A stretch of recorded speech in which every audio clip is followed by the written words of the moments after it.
Free indicators from Myforex. We'd introduce our Slippage Recording tool, which automatically records the slippage that occurs when you place an order. With this tool, you can automatically record slippage you used to have to memorize by eye. The average slippage displayed on the screen can be set for any period of time. You will specify your instruments or even a magic number. This is useful if you want to know in advance how much slippage is likely to occur when you place an order. The slippage record can be exported to a CSV file where you can see the date, time, and price details.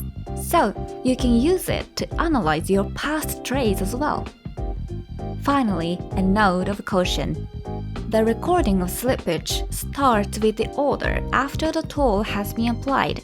So please note that orders placed before the application of the tool will not be recorded and will not be included in the calculation of the average slippage.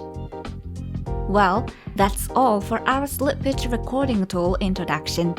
For more details on how to set up your account, please refer to our user manual. We hope you will find it a useful tool to support you in your daily trading.